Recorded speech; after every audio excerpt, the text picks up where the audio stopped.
Hey, everybody. Hope everybody had a good Memorial Day weekend. Oh, no, my graphics are all messed up. Let's see if we can fix them. Hate it when that happens. Ah, there we go. They are back. Very nice.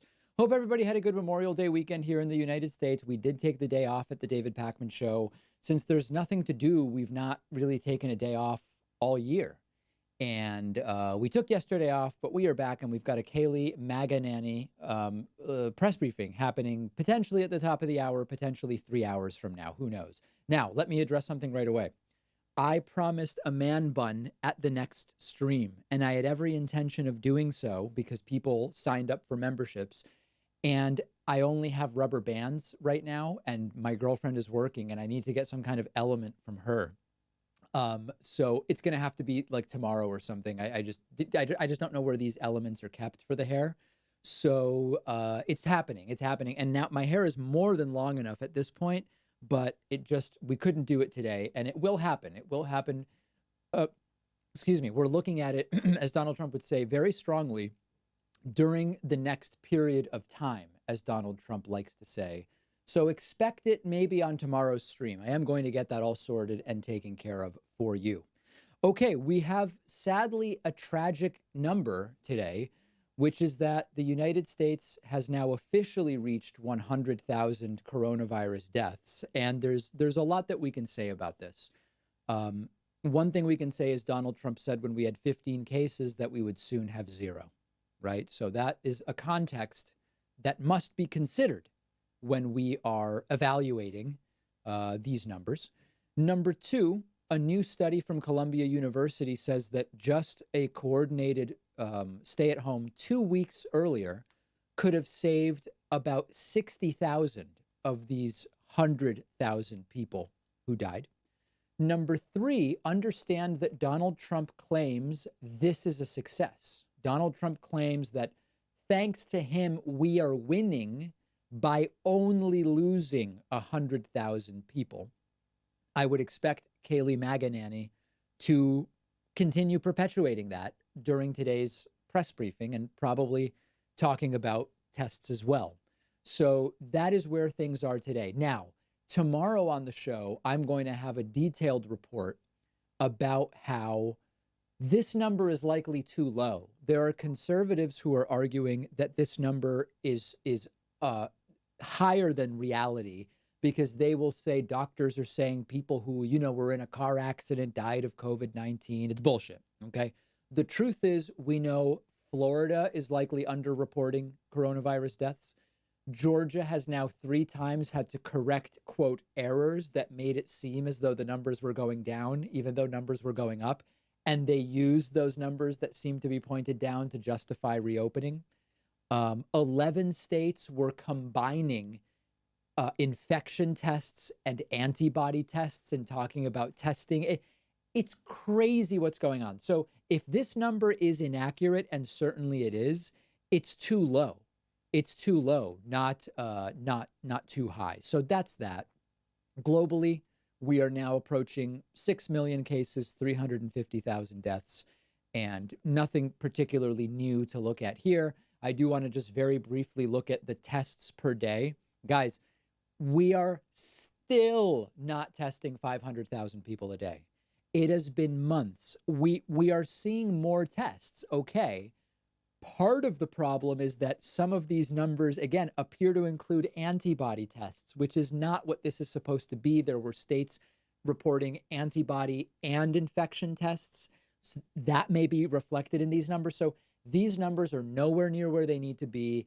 They may include antibody tests. It's a mess. It's a complete and total mess. And okay, if these numbers were accurate, then we are only like 3 months late getting to 500,000 tests, which is just a stepping stone onto 1 to 2 million a day, which is where we really need to be. If these numbers include antibody tests, it's just shit. I mean, it's worth nothing. We have no idea what's going on. It's an absolute disgrace, complete and total, utter disgrace. Don't know what else to tell you. That's where it is right now. Okay, I have a few other things to get to. I will remind you, we are standing by for Kayleigh McEnany's press briefing at the top of the hour. A couple of super chats that have come in so far. Walker Anderson says, very respectable performance on Rogan We disagree on a lot, but you make well thought out, persuasive arguments. You represented the left very well. All right. Thank you. Yeah, I was on the Joe Rogan program we filmed it Thursday. They published it Friday. His audience doesn't really like me very much, and that's okay. That's okay. What I mean, that's this is that maybe it's probably better that I am getting in front of an audience that is predisposed not to agree with me, and I invite you to go over and check out that appearance if you would like. Incredibo TV says, just want to send some love, David. Appreciate what you're doing. I'm in a fortunate spot to still be able to support your work. Take care of yourself. Thank you. Nasty Questions says, loved you on the Joe Rogan Experience. I could tell you were excited to be talking to Joe, but you kept it together. Very articulate and detailed in your explanations. You are two of my favorite people. Thanks from Texas. Thank you. And Ms. Smith says, hi, Dave. Thanks for the clarity.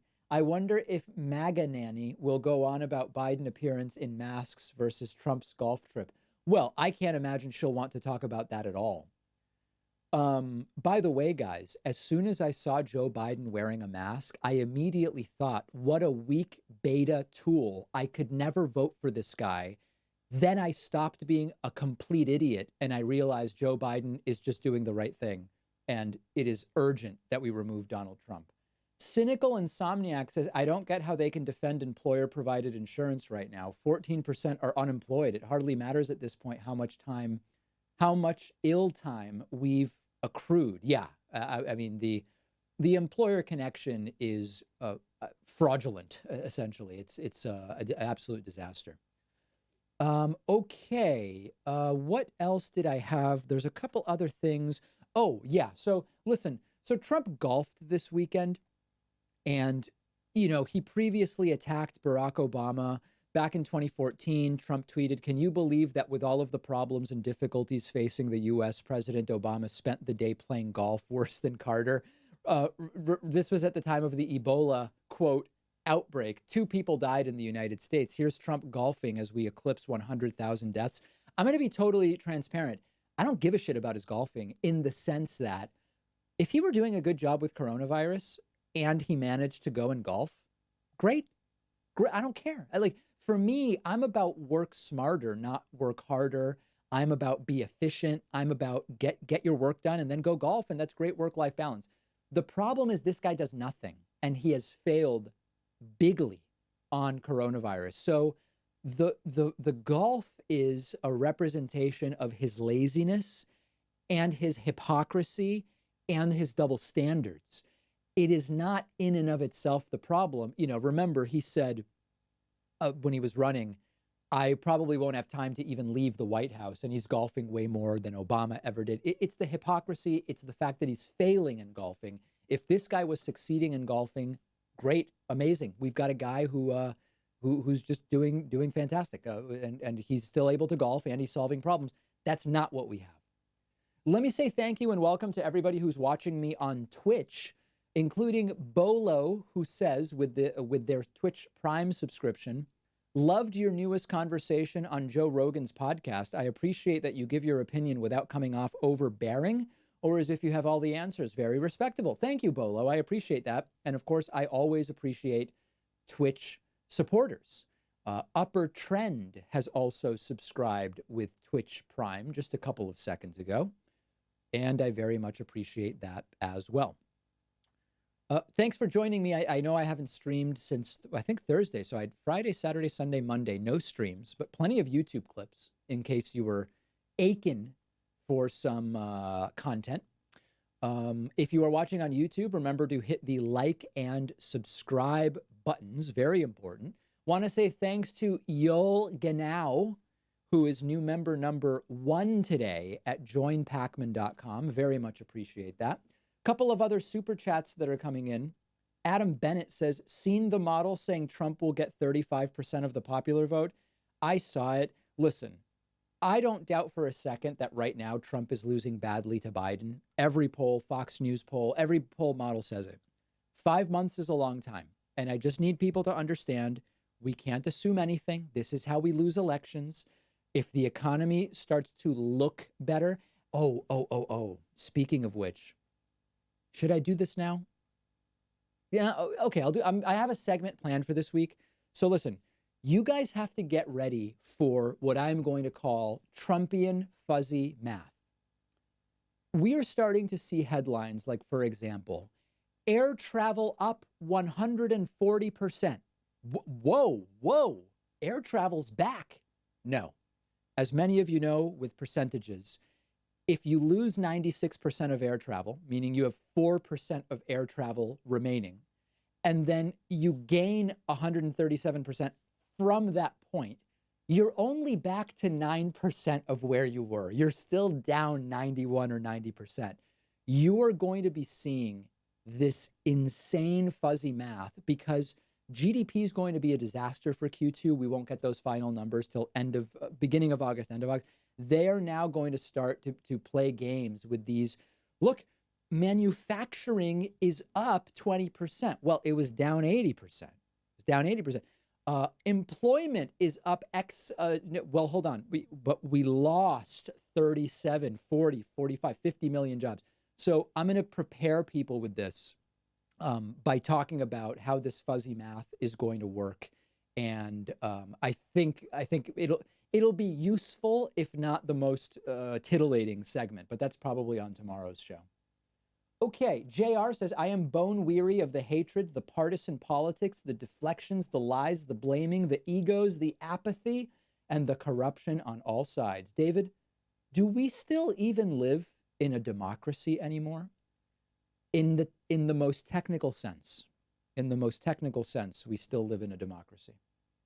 Kevin McComber says, thoughts on Biden's black comments? Yeah, so listen, Biden's comment was a gaffe. There's no question whatsoever. Biden gaffes all the time. Do I think that the comment is evidence of Joe Biden's inherent discriminatory perspectives on black people? No, I don't. No, I don't.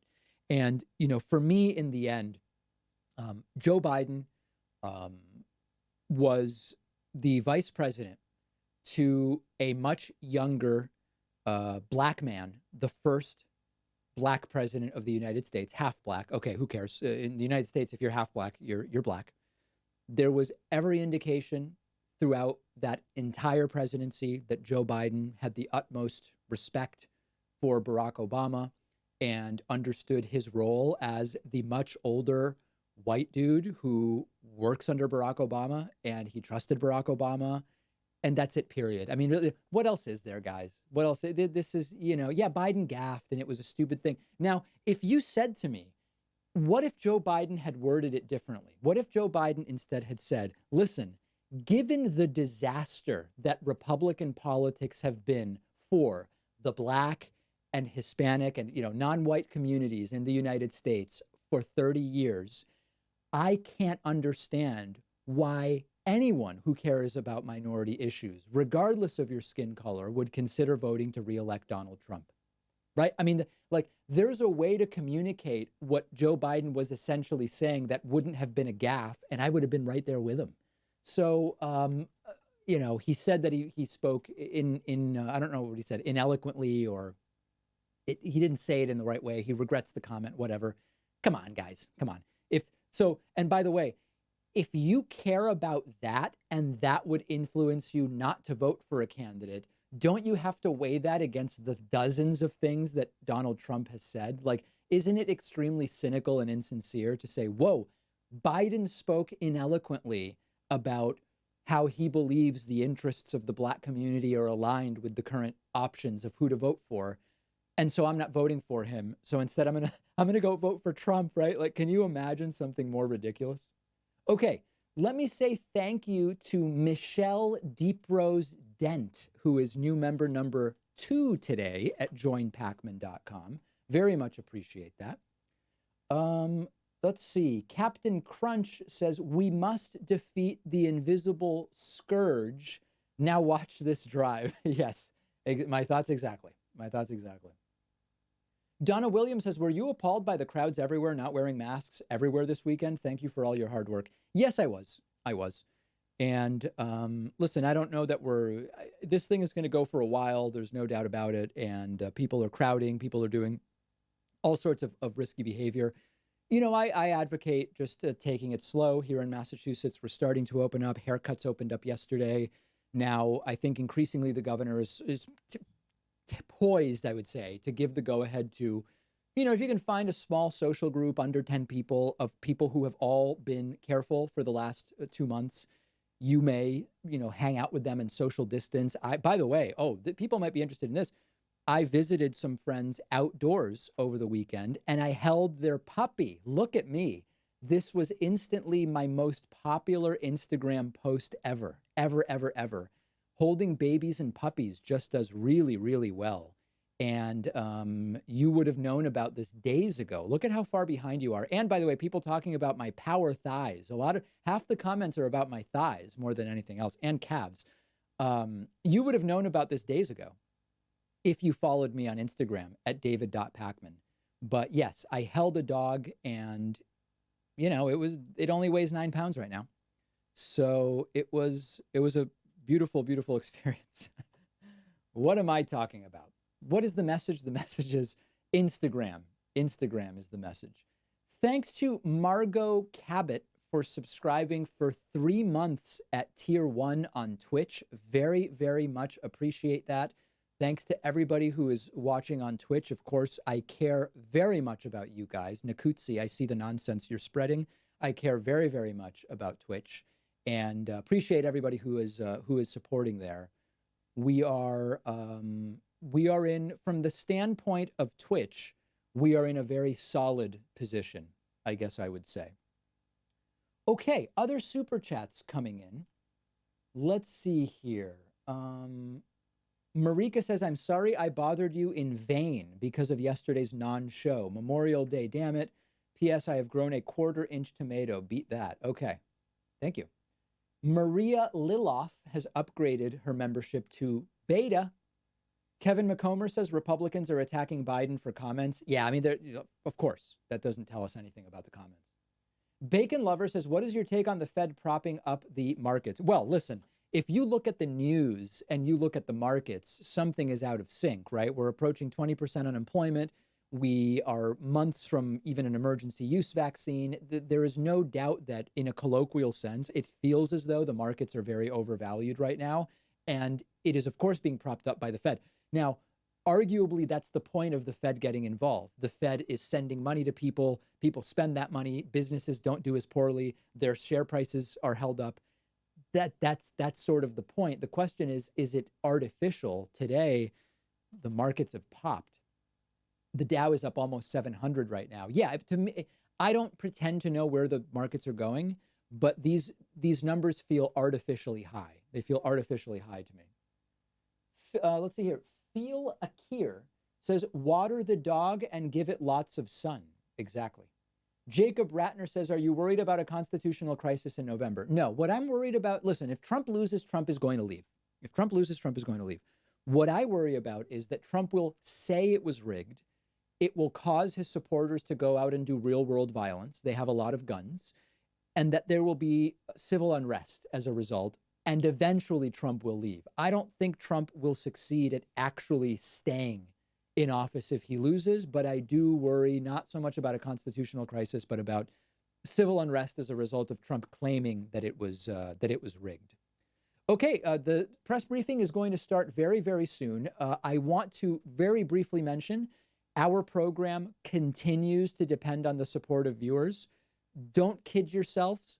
The way this program is mostly funded is people who sign up on my website at joinpacman.com. Now, I'm going to tell you a secret.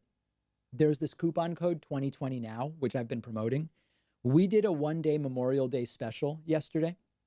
I'm going to give you the coupon code that was released yesterday. This coupon expires at midnight tonight, okay? The coupon code is Memorial20. All one word, all lowercase, Memorial20. Memorial20. You get a gigantic, I mean, it's an embarrassing discount off of website memberships.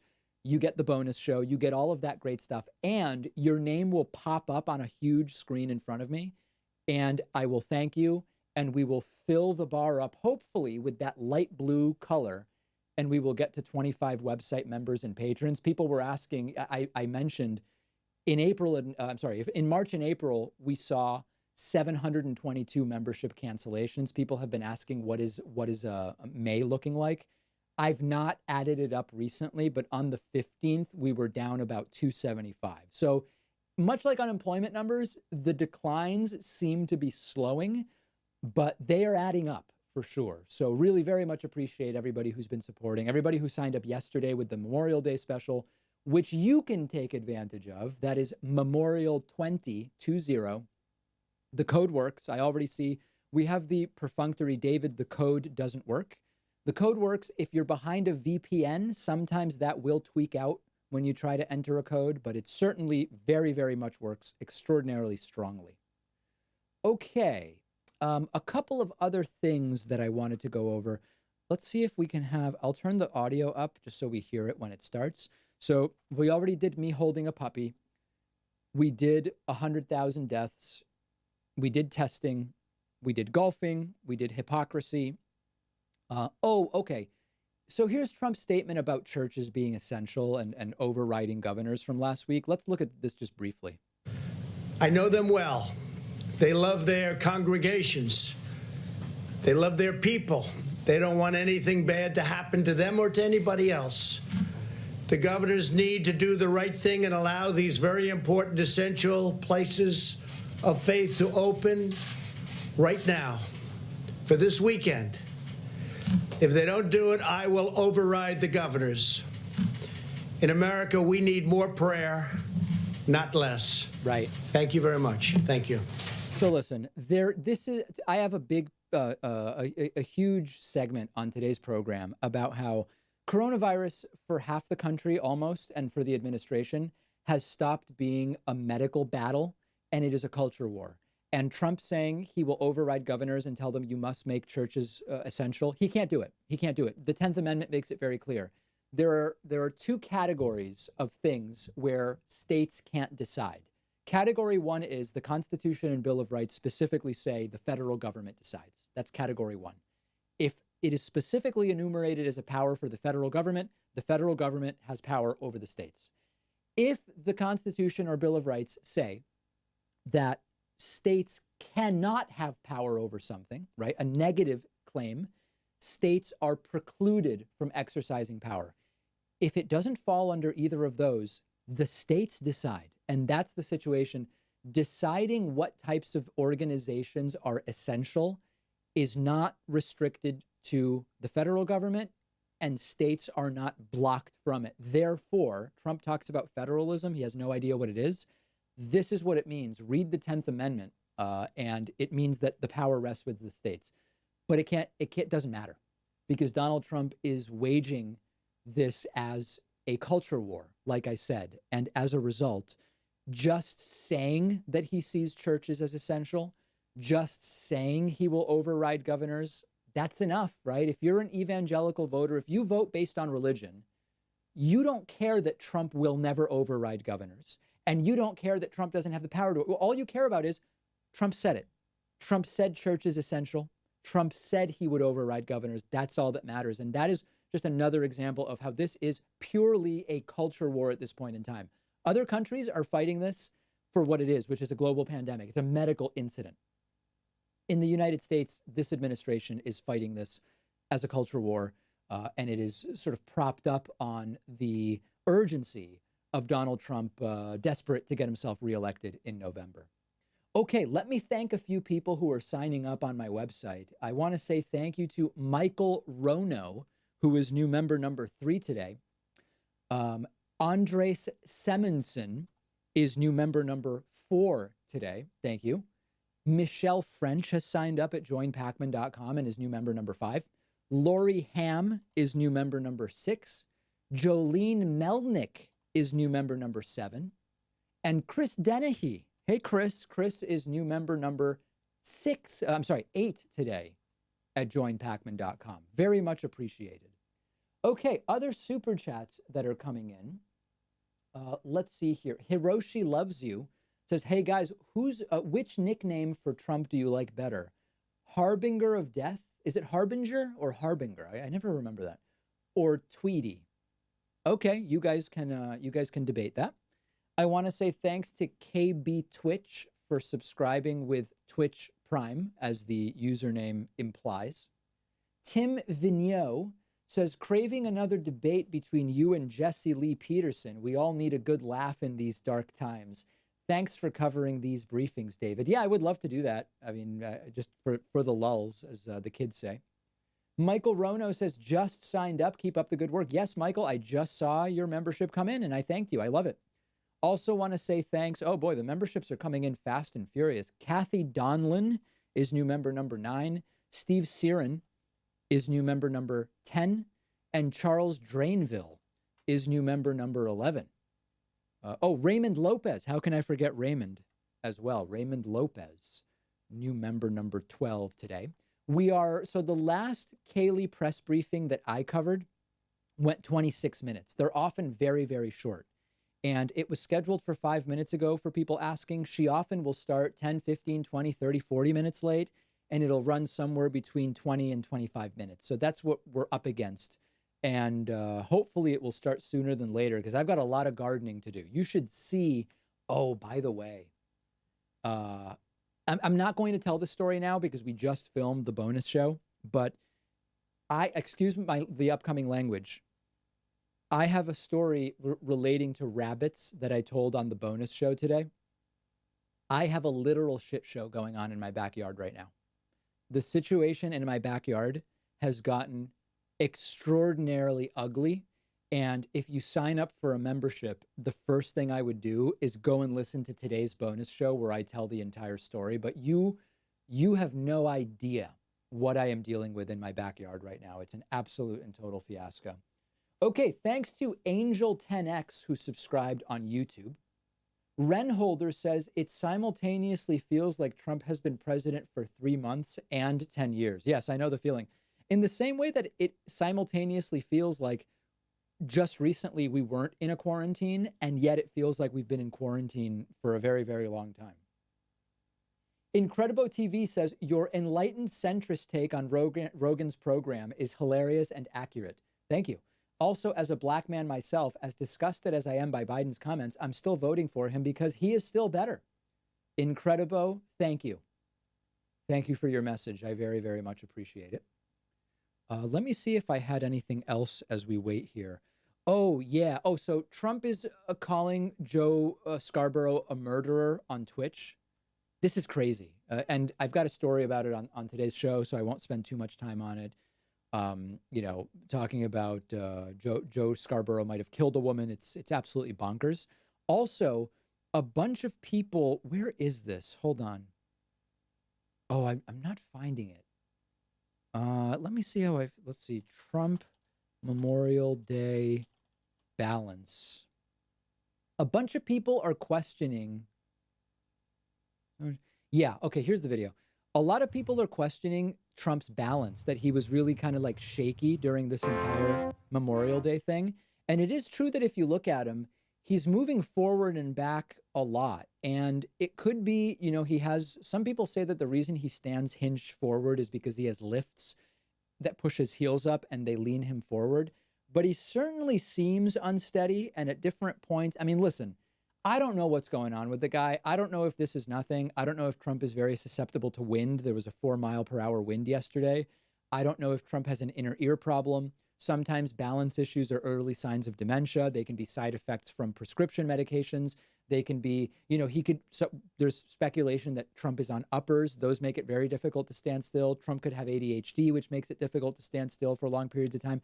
I have no idea. He certainly was going forward and back, and kind of like his body is just trying to adjust so that he doesn't go over too much to one side and momentum gets the best of him. I don't know. I don't know that we'll ever really know what's going on with Trump. But yeah, I mean, he's like a flag in the wind, kind of moving back and forth. And there you see it again, just really kind of, I mean, this isn't a tremor, to be very clear. It's not a tremor. It's that he seems to just be doing these small adjustments to stay on balance.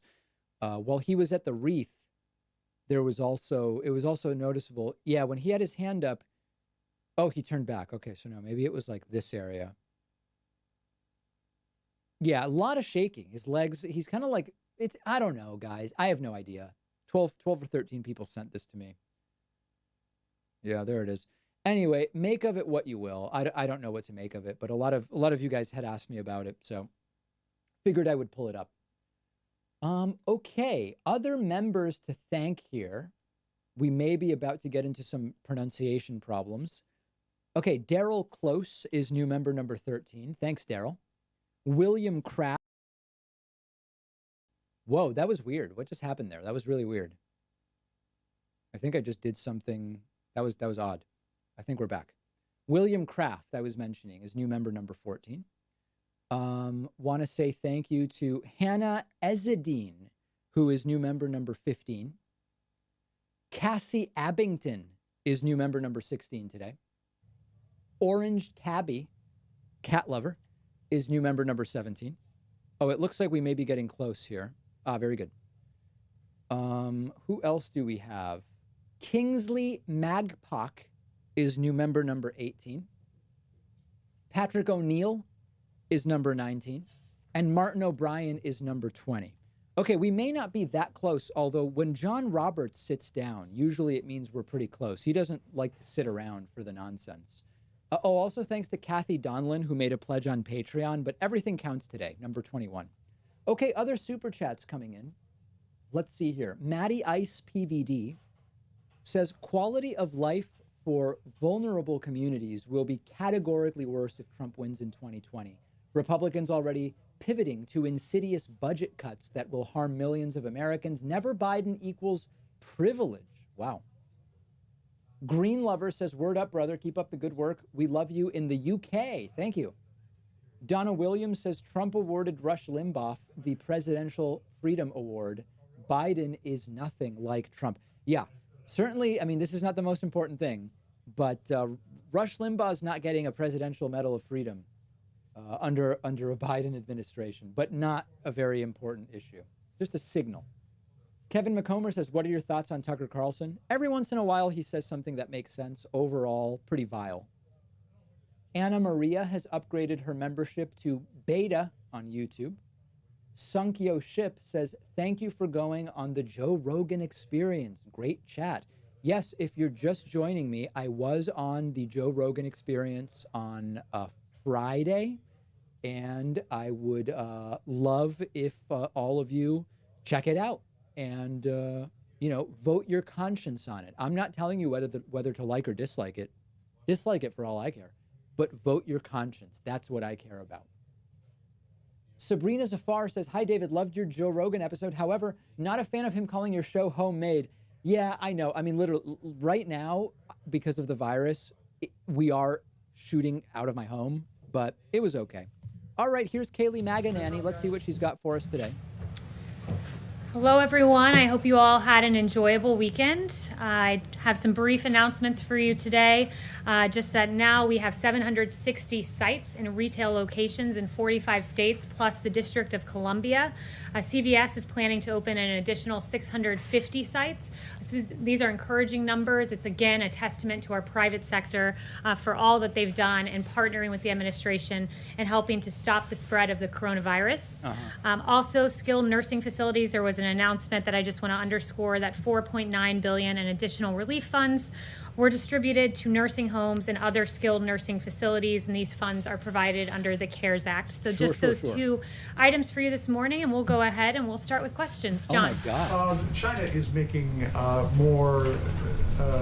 sending more overtures that it will crack down on Hong Kong. What's the message from the administration to the Chinese government about changing the special status of Hong Kong? Yeah, and I know, Jen, you also emailed a question about this morning, so I went directly to the president to get an answer on this, and he said to me that he's displeased with China's efforts and that it's hard to see how Hong Kong can remain a financial hub if China takes over. So which means what? Would the United States change its relationship with Hong Kong? So I have no further announcements as to the precise action that the president will be taking, but he did want me to share that with you this morning, this afternoon, I should say. Yes. Oh, thanks again. Yep, no problem. Did over my shoulder, I realize now. We saw a lot of images over the Memorial Day weekend of people gathering in large crowds, not maintaining social distancing. Those images for the Lake of the Ozarks in Missouri was one example we saw all over television news. Does the president have any concerns about those kinds of gatherings? We haven't heard any message from him addressing that specifically. Well, the president, as he's noted, he wants to see society reopen, wants to see the economy reopen, but we do want to do so safely. And there are institutions that have put into place these social distancing measures, and people are making it cognizant, a part of their everyday lives. For me, for example, I went to Mass this weekend, and people were socially distanced. They were washing their hands. There are ways to do this, and the president would underscore to everyone that we should be taking into account these measures. So yes, everyone, while you go out, let's keep cognizant the recommendations of the CDC, because those in the end are very important to making sure that there is no spread of the virus. And I would just also note one point. I did have some updated numbers for you on reopening and what we're seeing across the country that I think are important. That 42 states are now under 10% in their positivity rate for the virus. Mortality is now equivalent to what we saw at the end of March. That's the lowest level in 2 months. So we are seeing these encouraging signs as we start to reopen. Anyone else? Jeff. Kayleigh, the president tweeted or retweeted something which seemed to be criticizing Joe Biden for wearing a mask over the weekend. Was that his intention? And if it was, why would he criticize that? I think, look, the president's excited to see that Joe emerged from the basement. It is a bit peculiar, though, that in his basement, right next to his wife, he's not wearing a mask, but he's wearing one outdoors when he's socially distanced. Because they live together. That's the dumbest thing I've ever heard. Noted himself, he wore this mask in private at the Ford facility, and he said he's open to it if the circumstance mandates it. Isn't the guidance to wear a mask when you're outside, though, not when you're necessarily in your The guidance home? is it's recommended but not required, so it's the personal choice of the individual, but it didn't strike him as a very data-driven decision in that particular incident. Why wasn't Biden wearing a mask at home? Yes, Peter? If we could just do a little housekeeping first. We know Katie Miller tweeted that she's back at work today. Is the White House valet back at work, and has anybody else within the White House complex tested positive for the virus besides those two individuals that we learned about a couple weeks ago? So I don't know about the valet. I haven't inquired about that. No updates as to who's tested positive or not. That's not something I regularly keep tabs on, but Katie Miller is back at work. We're very happy to see her recovered. I spoke to her yesterday. I haven't seen her today, but she did have several negative test results before she re-entered the building. Would you get back to us and let us know if anybody else, people are worried about the president's safety, the vice president's? Can you let us know that nobody else has tested positive in the 2+ weeks that have now passed since those cases? I can inquire about it, but it's people's personal medical decision, so go. I'm not entirely sure that would be given to me. Okay, let me follow up then if I can. The president, in a tweet earlier today, said that he's made governors look very good by getting them what he said was unlimited testing. That's not true. You've said that it's not even necessary. So why is the president saying that? He's saying what he means by that is that the governor's requested a specific amount of testing to reopen, and he indeed has provided that. So it's not unlimited testing, you would agree? It's what they asked for in phase one. It's the full panoply of what every governor asked for that was given to him, given to them. And it's 300 to 400,000 tests per day that we're doing. That's a really good number. It's not a good number. Talk to Admiral Joie before coming out here, and the metric that appear to believe the WHO, I don't particularly these days, but they say it's a good barometer of testing is 10% positivity or under. And Admiral Joie shared with me that we're nationally at 7.5%, so we're in a pretty good spot. Is Stephen Miller back? Is Stephen Miller back? Yes, I just saw him in Outer Oval, so he is back and at work. Did he take some time away from the White House, though, for a while? He did. He self-quarantined with his wife, but they're both back at work and healthy and happy, and we're very happy to see them around. On Glenn Fine at the Pentagon, the top watchdog over at the Pentagon, he submitted his resignation today. Can you say if that was encouraged? Did anyone ask him? And can you talk about the importance about those internal watchdogs that are in our government agencies? So you said it was Glenn Fine? That's the first that I'm hearing about this. But with regard to the other IGs, I would note that the president, it's within his authority, his legal and executive authority to appoint new IGs. And he said, I think last week at some point, that it's within the decision-making process of each entity, the State Department, each department, whether to keep their IG or not. Right. And I would note that President Obama has a precedent of firing IGs as well. And there were, in fact, 47 IGs that signed a letter claiming the Obama administration hindered their efforts. So this is not without precedent when it comes to IGs. Yes. Kayleigh, is it the president's position that the Republican National Convention should go forward no matter what the COVID infection rate is by late August? The president wants to see the convention take place. He's noted that, and he wants to have a cooperative governor in making that pursuit happen. That being said, of course, we always assess the facts on the ground at any time, but at this moment, the president wants to see this convention take place and sees no reason not to as the nation begins to reopen. So if there was a significant spike in the cases, he would be open to the idea of a virtual convention, understanding that there couldn't be a traditional convention. So I won't engage on a hypothetical as to where the cases will be, but I would just note that we assess the facts on a day-by-day basis, and currently we're coming down, and that's really encouraging to see, and we're ready for the convention to take place. Yes. That'll be a real The president seeing the letter that Laura Balsotis' husband and widower sent to Jack Dorsey, Twitter's CEO, saying that his tweets were emotionally traumatic for him and for his wife's family.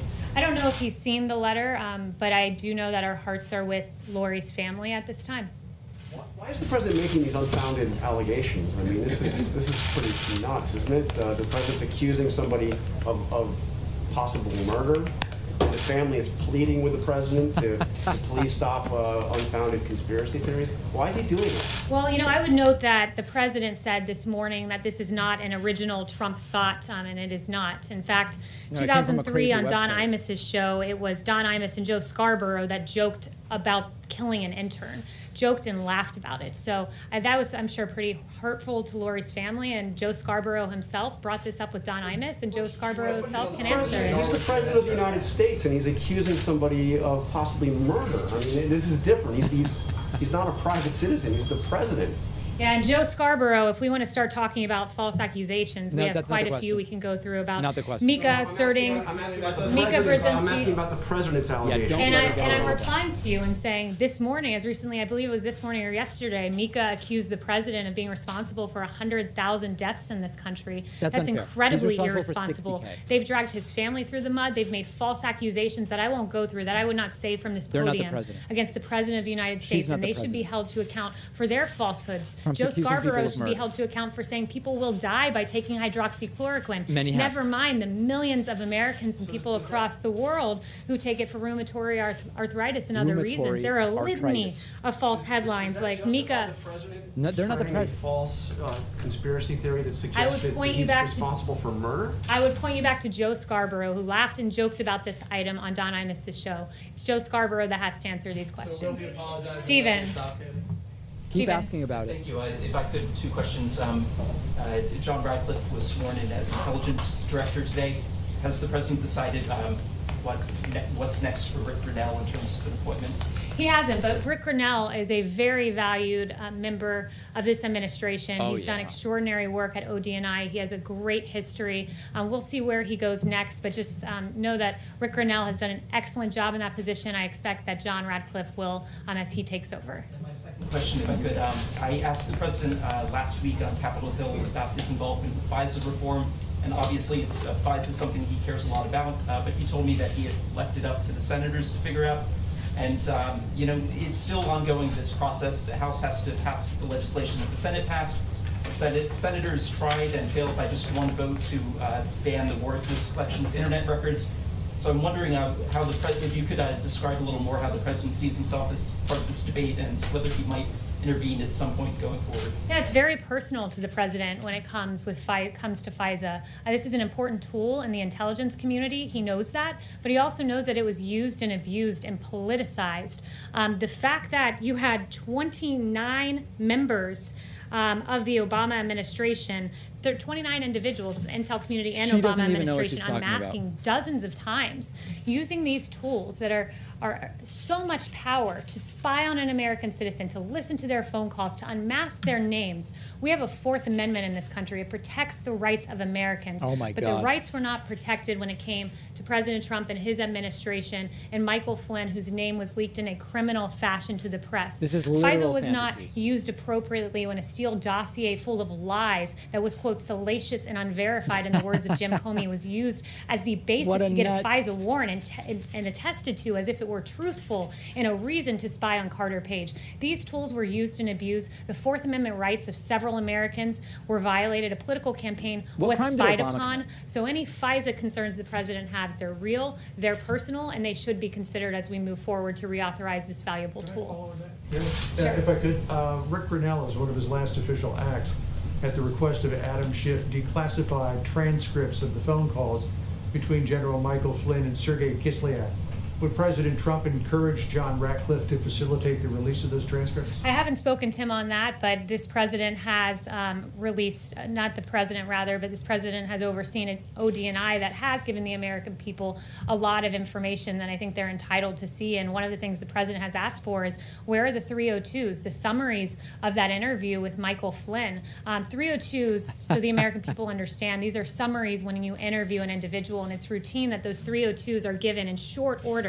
Right after the interview is done. It's when your memory is at its best. But in the case of Michael Flynn, those 302s were lost and in fact edited afterwards by corrupt Peter Strzok and Lisa Page. So there's a lot of questions, and this president has encouraged transparency on this issue, and I think it's a great thing. So in the absence of the 302s, would he encourage the release of the transcripts so that the American people can see exactly what transpired during this conversation? I haven't asked him that. I'd have to ask him that particular question. Follow up on John's question? Yes, let me get a few people in the back because I want to make sure. Equal opportunity question caller. So yes. Kayleigh, we're about to cross the 100,000 dead Americans She has a page for that. milestone. What does the White House view as having, by Election Day, what does the White House view as the number of dead Americans where you can say that you successfully defeated this pandemic? Is there a number? Yeah, every loss of life counts. We say 100,000, but like the president says, one death is something to be mourned. Right. These He doesn't 100,000 believe it, but he individuals have a says- face. The president takes this very seriously. It's why he lowered the flag to half staff for 3 days to remember these men and women. I 3 think, days. Dr. Birx said it best when she said that in their estimates, they had anywhere between 1.5 and 2.2 million That's people if in the you U.S. do nothing. succumbing to the virus if we didn't shut down the economy. The Right. president made the very hard choice of shutting down the economy. He didn't do it. States did it. Ordinary number. Every one death is too many. We'd never want to see a single individual lose their life.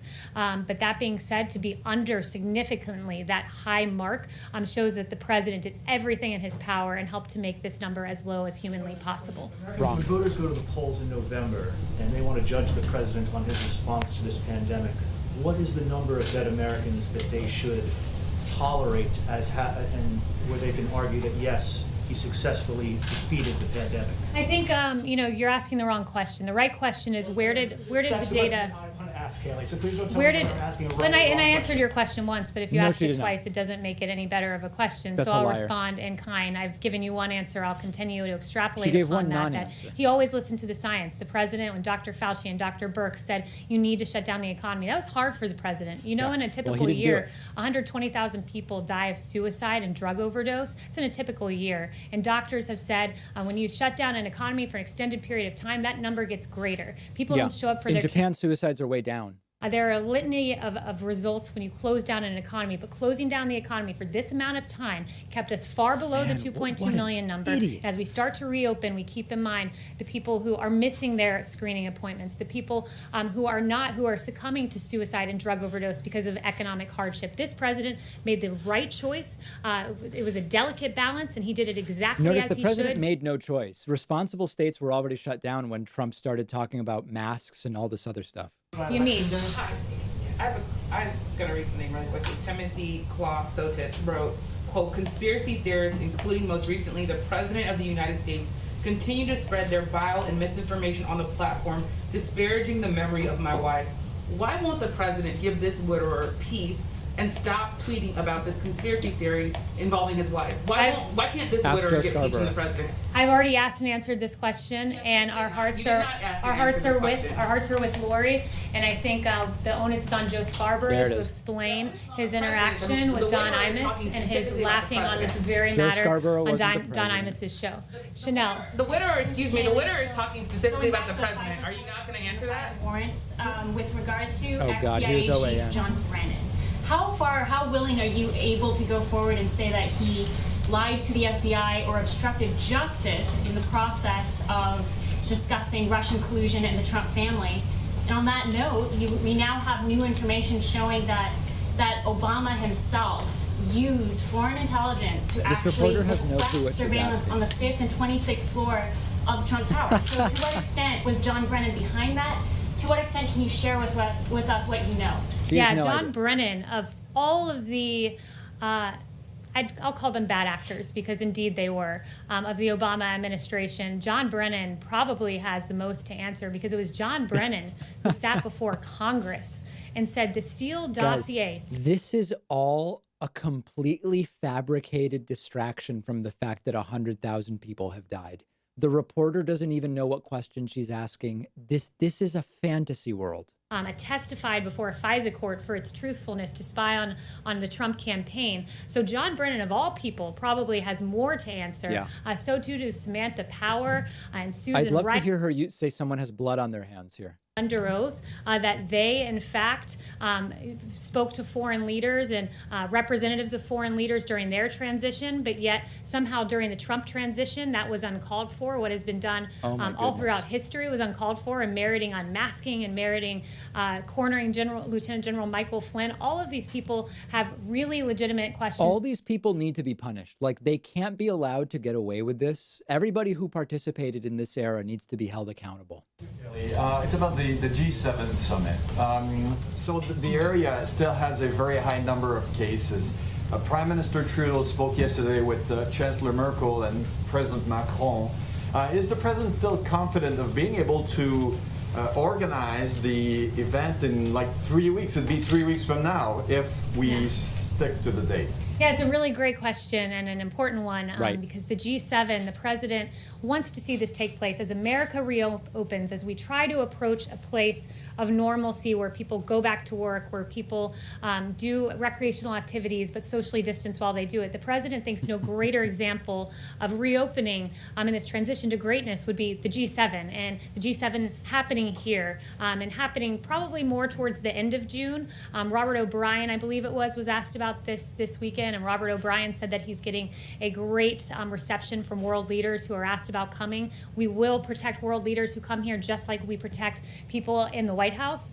So we want to see it happen. We think it will happen. And so far, foreign leaders are very much on board with the idea. Last week of June and here in D.C. or at Camp David? I don't know if it'll be the last week of June, but towards the end of June. And the goal is for it to be here at the White House. Yep. Yes. Right. So after the lowering of the flags this past weekend, does the president have any other plans in the works to honor the victims of the virus? Yes, to tweet conspiracy theories and golf. Oh, go ahead. Sorry, and a larger question is, does he see his role as mourner-in-chief in some way, which would be the traditional role of president? Yeah, I think he takes that responsibility very seriously. Oh, yeah. He said that this is the hardest part of his presidency, going through this pandemic. Might get him he kicked says so many times that he thinks about many of his friends, some of his friends, I should say, who have perished because of this disease. It's real to him. It's personal to him. It's why he says, one death is too many, and he thinks about it all of the time. So he does see his role as that, comforting the nation, but reopening the country, giving the country hope at this time as we look forward to going back to work and resuming our lives, although in a new reality with new CDC guidelines. Actions in the works? I think lowering the flags is a great example, and we have further announcements He on that. dedicated his 2-putt second hole on Saturday to the victims. So going back to the Clostudes family, I think is how you pronounce it, the Florida family. They have asked the president, the widower has asked the president in that letter to stop talking about this and for Twitter to take down those tweets.